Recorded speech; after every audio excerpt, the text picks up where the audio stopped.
खबरों का lunch box.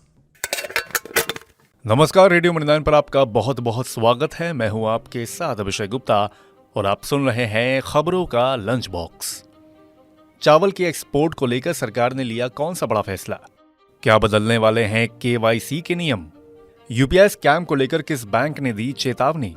बताएंगे आपको। और इसके अलावा भी होंगी बिजनेस और पर्सनल फाइनेंस से जुड़ी कई और बड़ी खबरें। तो चलिए फटाफट खोलते हैं खबरों का लंच बॉक्स। तो लंच बॉक्स के पहले डब्बे में चावल है। केंद्र सरकार ने कुछ बड़े फैसलों का ऐलान किया है जो आम जनता से जुड़े हुए हैं। इसमें गन्ने की खरीद मूल्य 25 रुपए बढ़ाने से लेकर चावल के एक्सपोर्ट पर 20% एक्सपोर्ट ड्यूटी 31 मार्च 2024 के बाद भी जारी रखने जैसे फैसले शामिल हैं। ये एक्सपोर्ट ड्यूटी उसना चावल और प्री बोल्ड राइस के एक्सपोर्ट पर जारी रखने की घोषणा की गई है। केंद्र सरकार ने बुधवार को कहा कि उसना चावल के निर्यात पर 20% एक्सपोर्ट ड्यूटी 31 मार्च के बाद भी जारी रहेंगे। वित्त मंत्रालय ने एक नोटिफिकेशन जारी किया है जिसमें कहा है कि 20% निर्यात शुल्क बिना किसी लास्ट डेट के 31 मार्च के बाद भी जारी रहेगा। चावल की भरपूर स्टोरेज रहने के साथ देश में घरेलू कीमतें ना बढ़ें और लिमिट से बाहर ना जाएं, इसके लिए सरकार ने प्री बोल्ड राइस या उसना चावल के एक्सपोर्ट पर 20% अतिरिक्त शुल्क लगाया था। अब लंच बॉक्स के अगले डब्बे में केवाईसी नियम से जुड़ी खबर है। जल्द ही नो योर कस्टमर यानी कि केवाईसी प्रोसेस को सरल बनाया जाएगा और इसे डिजिटलाइज्ड किया जाएगा। केवाईसी के नए नियम जल्द आ सकते हैं। दरअसल एफएसडीसी यानी कि financial stability and development council की बैठक में यूनिफॉर्म केवाईसी नियम केवाईसी रिकॉर्ड की सिफारिश की गई है। एफएसडीसी ने अर्थव्यवस्था के लिए रिस्क बन सकने वाले पहलुओं और इनसे निपटने की तैयारी पर चर्चा की है। इसमें यूनिफॉर्म केवाईसी नियम बनाने, पूरे फाइनेंशियल सेक्टर में केवाईसी रिकॉर्ड्स के इस्तेमाल और केवाईसी प्रोसेस को इजी बनाने पर भी विचार किया गया है। ऑनलाइन ऐप्स के जरिए अनऑथोराइज्ड लेंडिंग के साइड इफेक्ट्स और इन पर काबू पाने के उपायों पर भी चर्चा की गई। साथ ही बैठक में देश विदेश और माइक्रो फाइनेंशियल सिचुएशन पर भी चर्चा हुई है। चावल के बाद अब बात दाल की। अगले 1.5 महीने बाद होने वाले लोकसभा चुनावों से पहले दालों की कीमतों में उछाल ने सरकार की परेशानी बढ़ा दी है। अरहर दाल की कीमतों में आई सबसे बड़ी उछाल के बाद बीती 20 फरवरी को सरकार ने दाल से जुड़े इंडस्ट्री के स्टेक होल्डर्स के साथ बड़ी बैठक की है। उपभोक्ता मामलों के सचिव रोहित कुमार सिंह की अध्यक्षता में हुई इस बैठक में सरकार ने दालों की जा रही होर्डिंग पर चिंता जताते हुए ट्रेडर्स को मुनाफाखोरी न करने की नसीहत दी है और कहा है कि ऐसा करते हुए पाए जाने पर सरकार कड़ी कार्रवाई कर सकती है। सचिव ने ट्रेडर्स से ये सुनिश्चित करने के लिए कहा है कि खुदरा बाजार में कीमतें ना बढ़ें। देश में उपलब्ध दालों के स्टॉक की समीक्षा की गई है और पाया गया है कि जितनी दालों का आयात किया गया है उसे बाजार में जारी नहीं किया जा रहा है, जिसके चलते कीमतें बढ़ रही हैं। उन्होंने कहा कि होर्डिंग्स को सरकार कतई बर्दाश्त नहीं करेगी। साथ ही ट्रेडर्स को उचित कीमत पर उपभोक्ताओं को दाल उपलब्ध कराने को कहा है। अब खोलते हैं लंच बॉक्स का अगला डब्बा। देश में इस साल कर्मचारियों का वेतन 9.5% बढ़ सकता है।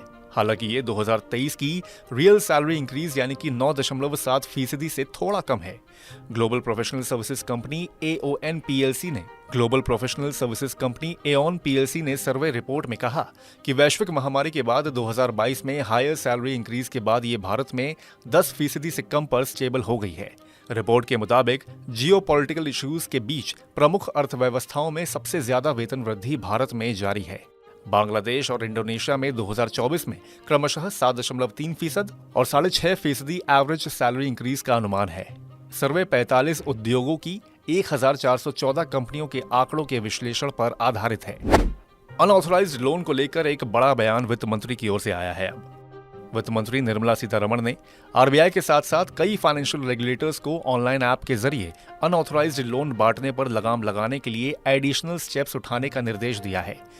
वित्त मंत्री ने बुधवार को वित्तीय स्थिरता और विकास परिषद की 28वीं बैठक में कहा कि डोमेस्टिक और ग्लोबल मैक्रो फाइनेंशियल सिचुएशन को देखते हुए उभरते जोखिमों का पता लगाने के लिए फाइनेंशियल रेगुलेटर्स निरंतर निगरानी बनाए रखने के साथ एक्टिव रहें।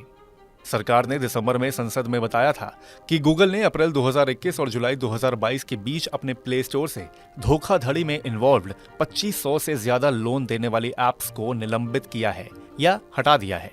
बताया गया था कि इन ऐप्स ने कई बोरोवर से उनके पैसे ठग लिए हैं। अगर आप यूपीआई इस्तेमाल करते हैं तो थोड़ा सा अलर्ट हो जाइए। आईसीआईसीआई बैंक ने अपने सभी ग्राहकों को नया यूपीआई ऐप स्कैम को लेकर आगाह किया है। ये चेतावनी ऑनलाइन बैंकिंग और खासकर कई यूपीआई ऐप्स का इस्तेमाल करने वालों के लिए जारी की गई है। बैंक ने अपने ग्राहकों को भेजे ईमेल में कहा है कि साइबर ठग मैलवेयर की मदद से यूपीआई ऐप को निशाना बनाकर खातों से पैसे गायब कर रहे हैं। साइबर ठग एसएमएस फॉरवर्डिंग ऐप्स बनाते हैं जो रजिस्ट्रेशन के लिए यूपीआई डिवाइस बाइंडिंग मैसेज को ग्राहक के बैंक से जुड़े मोबाइल नंबर पर भेजते हैं। ठग व्हाट्सएप के जरिए मैलिशियस तरीके से एपीके फाइलों की लिंक भेजते हैं। इसके बाद ठग यूपीआई एप्लीकेशन रजिस्ट्रेशन प्रोसेस शुरू करते हैं।